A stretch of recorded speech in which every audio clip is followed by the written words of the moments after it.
I can see him out there. I know this game. Helpless, unsuspecting 20-something having a quiet night in while the folks are out of town. Sits down to watch a scary movie. The setup is just too perfect. The only chance I've got is getting the first strike in.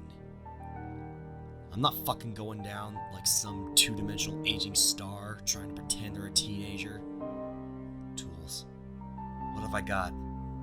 Enough, I hope. A quick check to make sure he's still there. Yeah, he's gone nowhere. I could see the mask and flowing black. Scream. The film about avoiding film cliches, and here I find one standing right in front of me. The only thing between us is the door. I'm sure he can hear my labored breathing, my not as light as I'd like footsteps. He rings the doorbell. Bastard, trying to catch me unaware. I don't fucking think so. I can just about make his knife out, clutched in close to his robe. It looks dull, tarnished. I'd call it lifeless. But it feels too much like an omen. I edge my way to the kitchen. The closest thing we've got to a weapon is the assortment of cooking knives. Fine.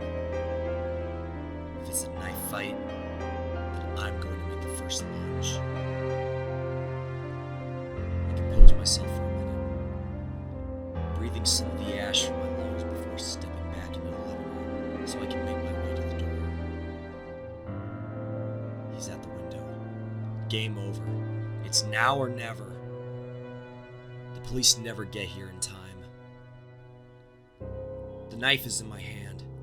Its weight isn't nearly as reassuring as I'd hoped it would be. The handle is moist in my sweaty palm, and I'm trembling so much I think I'll drop it from behind my back and give the game away. This is it. My heart is practically through my rib cage as I reach the door. No fear. If you're going down, go down fighting. I wonder if this is how every man on point felt when breaching a room. How the brave souls of D-Day felt as they climbed into their boats. Death. Palpable. Real. With a face. I twist the lock. The door swings freely with a push. I taste the air. Trick! He stops. The knife. I'd never felt anything like it.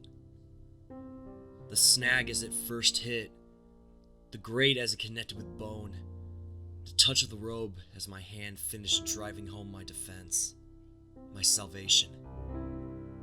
It was over. It took a few seconds for any reaction. I didn't know if it was enough. I stared into those black holes, which should hold eyes, and saw nothing. Everything in me wanted to burst.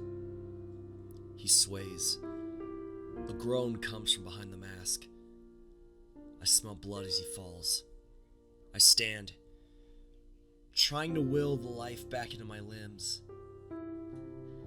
This is the part where they catch you. Dead? Sure.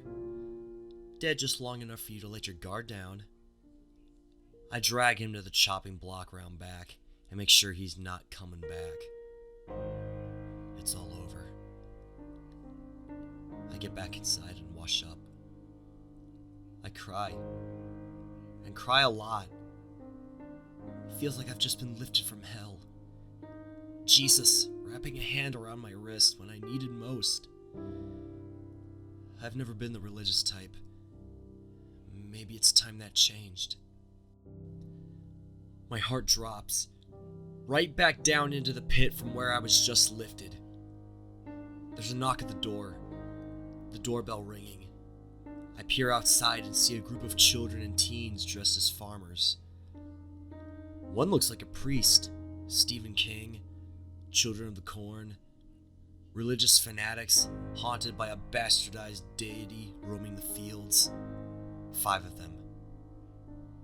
Well, there may be more of them, but that means nothing. I've done this once. It's time for the sequel. I twist the lock. The door swings freely with a push. I taste the air. Trick or treat! Yeah, I'm not falling for that one.